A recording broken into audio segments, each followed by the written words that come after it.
You know that moment when you leave a conversation and even though nothing really happened, you feel drained? It wasn't an argument, no one yelled, and yet something inside you feels heavy. Maybe it was a friend, a coworker, a family member, and you start wondering, is it me? Is it them? Why is this so hard? You're not alone. Relationships are the most beautiful and confusing parts of being human. And today, I want to share something that changed the way I live, love, and let go. Because the answer isn't always what we think. A piece of wisdom a day. We don't choose our first relationships, our parents, our siblings, our caretakers. We're just dropped into this world and told, figure it out. From the very beginning, we're surrounded by people. Some we grow to love, some we grow away from. Some stay forever, and others leave without warning. And then school, classmates, teachers, friends, bullies, crushes, mentors. Each person shapes a piece of us. Even the briefest interactions, a kind word from a stranger, a harsh look from someone you admired. They echo in our memories more than we realize. And yet, no one really teaches us how to navigate this. No class in high school says, here's how to handle someone who ghosts you, or here's what to do when you love someone more than they love you. We learn through trial, through heartbreak, through mistakes. And that's okay, because what if life is not about figuring people out, but about figuring ourselves out through people? Most of us were taught a formula. Be kind, be honest, be respectful, and people will treat you the same. But that's not how real life works. You can be generous and still be taken for granted. You can be loving and still be left behind. You can be careful and still cause pain. Why? Because human beings don't respond to logic. They respond to wounds, to fears, to stories in their heads you don't even know exist. You say something simple, they hear something loaded. You do something small, they interpret it as betrayal. Not because you meant harm, but because we're all carrying invisible histories. And in that, relationships become more like jazz than arithmetic, unpredictable, improvised, full of tension and beauty. Have you ever been in a situation where everything felt wrong, but you couldn't explain why? Maybe you're constantly anxious around someone. Maybe you always feel like you're walking on eggshells. Maybe you're trying harder than you should, but can't stop. That's the tornado, the emotional chaos we sometimes live inside without even realizing it. And here's the trick: you don't realize you're in a tornado until you step out of it. When you're in the middle, everything feels urgent. You must defend yourself. You must prove your point. You must fix it. But when you step back, you see the pattern. You see how the same fight keeps happening in different clothes. You see how you're not actually being heard, or maybe you see that you've stopped listening too. Wisdom is not about always being right. It's about knowing when to pause, to breathe, to observe. From the outside, the tornado looks obvious, but inside, it feels like survival.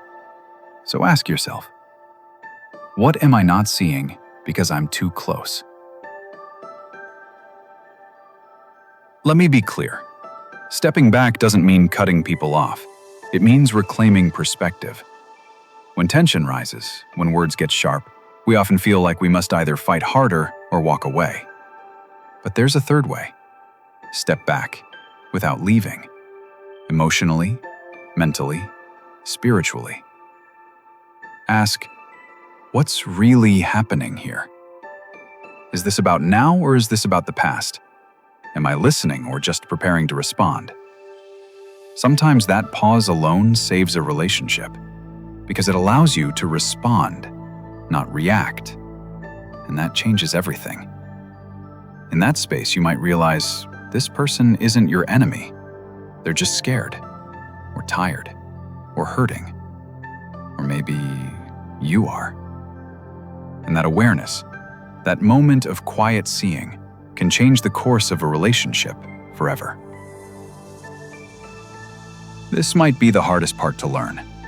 There are moments to speak up and moments to be still. I used to think silence was weakness.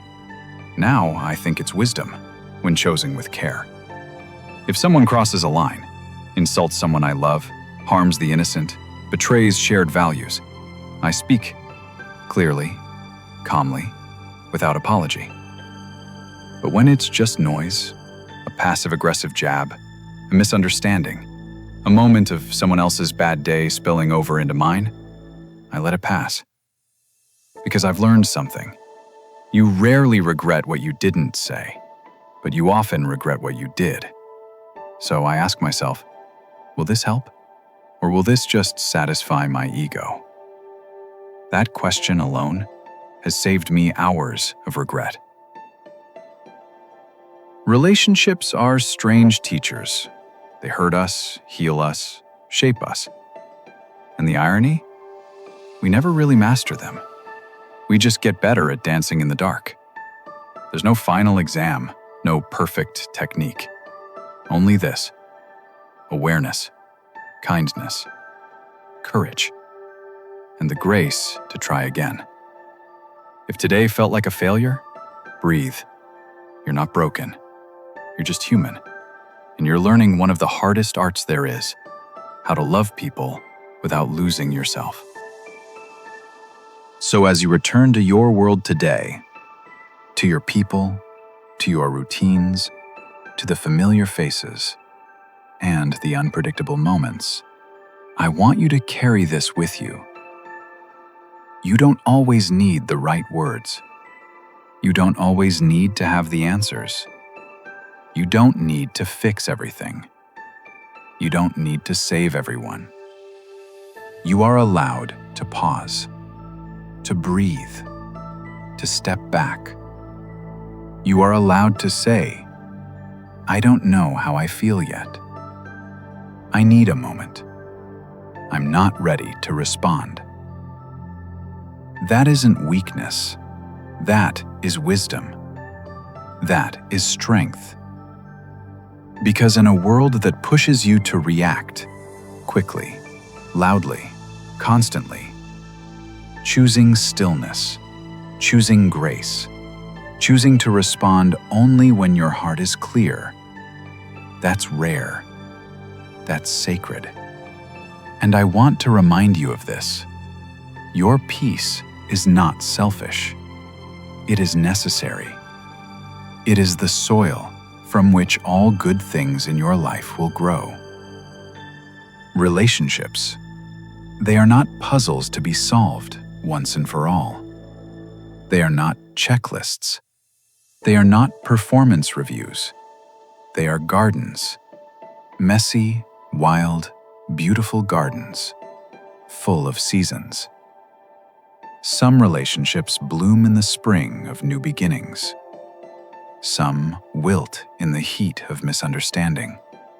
Some lie dormant, waiting for new rain. And some are meant to end. Not because of failure, but because the season has changed. And that's okay. You are not failing because a relationship ended. You are not failing because it feels hard. You are growing. And on some days, the bravest thing you can do is not chase or explain or fix, but simply water your own soul. So make space for yourself today. Space to reflect. Space to rest. Space to be the friend, the partner, the person you are becoming, not the one you're pressured to be. And remember, I'm walking this same path with you. I don't have it all figured out. I get it wrong too. I overthink. I care too much. I fall quiet when I should speak, and speak when I should have stayed quiet. But I keep trying. And you do too. That's more than enough. And if this message touched something in you, even a small corner of your heart, please pass it on. There is someone else out there, sitting quietly in the middle of a storm, who just needs a reminder that they're not alone.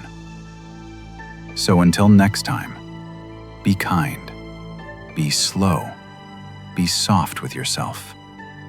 You're doing better than you think. And that matters.